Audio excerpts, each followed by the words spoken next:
নিরামিষ শুনলেই অনেকে খাওয়ার উৎসাহ হারিয়ে ফেলে, অথচ নিরামিষ খাবারে চমকে দেওয়ার মতো সম্ভার নেহাত কম নয়। ঘন্ট, চচ্চড়ি, বাটা, কোফতা ইত্যাদি আনাজপাতি দিয়ে কত রকম রান্নাই তো করা যায়, তাতে কিন্তু পেঁয়াজ রসুনের কোনো প্রয়োজন পড়ে না। নিরামিষ পাতে অন্যরকম ছোঁয়া দিতে আজকে বানাবো দুধসাদা বাঁধাকপির তরকারি, মানে বাঁধাকপির সুঘ্রাণী। নমস্কার, অ্যাপেটাইটের আরেকটি নতুন পর্বে আপনাদের সাদর আমন্ত্রণ। এখানে আমি দুটো মাঝারি মাপের বাঁধাকপি নিয়ে নিয়েছি। আজকের সুঘ্রাণী বানাতে আমি রান্নাতে ব্যবহার করব প্রায় 1.5টার মতো বাঁধাকপি। যতটা পারা সম্ভব সবুজ বাঁধাকপির পাতাগুলোকে বাদ দিয়ে ঝিরিঝিরি করে কেটে নিতে হবে। এটি কিন্তু একটি বেশ পুরনো হারিয়ে যাওয়া রান্না। বিদেশে কিন্তু একই ধরনের একটি রেসিপি জনপ্রিয় আছে, নাম স্প্রিং ক্যাবেজ। দুধ সাদা মাখো মাখো বাঁধাকপির সুঘ্রাণীর ঝাল মিষ্টি স্বাদের কোনো জবাব নেই। চেনা সবজির অচেনা এই রান্না কিভাবে বানাবেন চলুন দেখে নেওয়া যাক। বাঁধাকপি ঝিরিঝিরি করে কেটে ধুয়ে প্রথমে একটা বড় ডেচকিতে ঢেলে নিচ্ছি। একদম নতুন ধরনের এই তরকারি তৈরি হবে কিন্তু খুব সামান্য উপকরণে। কুচানো বাঁধাকপিতে সামান্য নুন দিয়ে হাত দিয়ে ভালো করে মাখিয়ে রেখে দিতে হবে, যাতে বাঁধাকপি থেকে জল বেরিয়ে যায় আর পাতাগুলো নরম হয়ে যায়। মিনিট 10 এইভাবে নুন মাখিয়ে পাতাগুলোকে রাখলেই কিন্তু দেখবেন বেশ নরম হয়ে গেছে।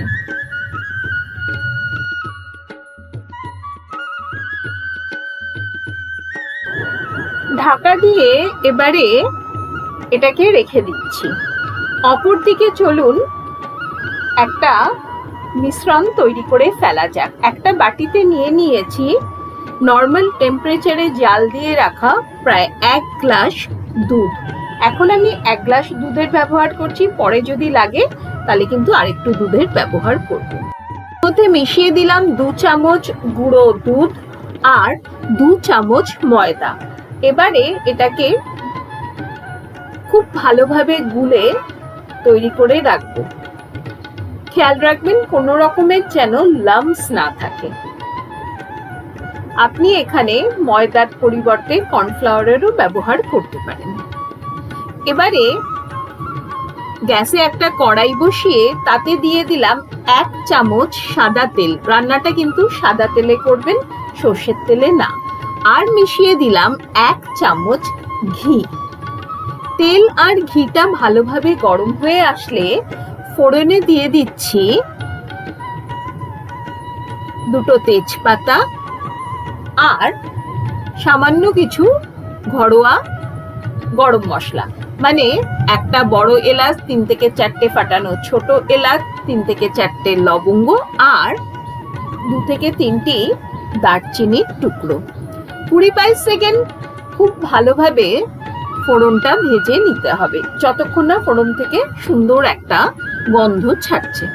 অপরদিকে দেখুন বাঁধাকপি কিন্তু নরম হয়ে জল ছাড়তে শুরু করেছে। এবারে জল চিপে চিপে পুরো বাঁধাকপিটাকে কড়াইতে দিয়ে দেব।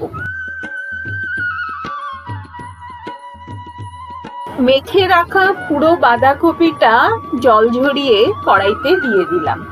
এবারে গ্যাসের ফ্লেম লো টু মিডিয়ামে করে খুব ভালোভাবে বাঁধাকপিটা ভেজে নিতে হবে। ততক্ষণ পর্যন্ত ভাজতে হবে যতক্ষণ না এর থেকে সুন্দর একটা সুগন্ধ বেরোচ্ছে, এবং ভাজতে ভাজতে দেখবেন দারুণ সুন্দর গন্ধ বেরোতে থাকবে। আর বাঁধাকপিটা এমনিতেই নরম হয়ে আগেই ছিল, আস্তে আস্তে কিন্তু বাঁধাকপির পরিমাপও ভাজতে ভাজতে কমে যাবে। ঢাকা দিয়ে মিনিট 3 রাখলে দেখবেন বাঁধাকপি কিন্তু আরো বেশি করে মজতে শুরু করেছে। আচ্ছা, ঢাকা দিয়ে কিন্তু একদম ছেড়ে দেবেন না, মাঝে মাঝে নাড়াবেন, না তো নিচে ধরে যেতে পারে। এবারে উপর থেকে ছড়িয়ে দিলাম স্বাদ অনুসারে লবণ আর দিয়ে দেব স্বাদ অনুসারে চিনি। সঙ্গে দিচ্ছি 1 চামচের মতো হোয়াইট পেপার বা সাদা মরিচ। এখানে কিন্তু কোনো অবস্থাতেই গোলমরিচের ব্যবহার করবেন না, যেহেতু রান্নাটির নাম শুভ্রাণী আর রান্নাটা সাদা সাদাই হবে। ভালোভাবে সমস্ত কিছু বাঁধাকপির সঙ্গে মিশিয়ে নিয়ে এর মধ্যে দিয়ে দেব প্রায় 1 বাটির মতো ডেসিকেটেড কোকোনাট। চাইলে তাজা নারকোল কোড়াও কিন্তু এখানে ব্যবহার করা যেতে পারে, যেটা আপনার পছন্দ।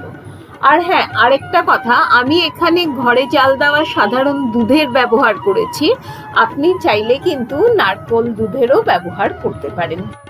এবারে একদম আঁচ কমিয়ে ঢাকা দিয়ে মিনিট 5 ধরে এটাকে মজিয়ে নেব।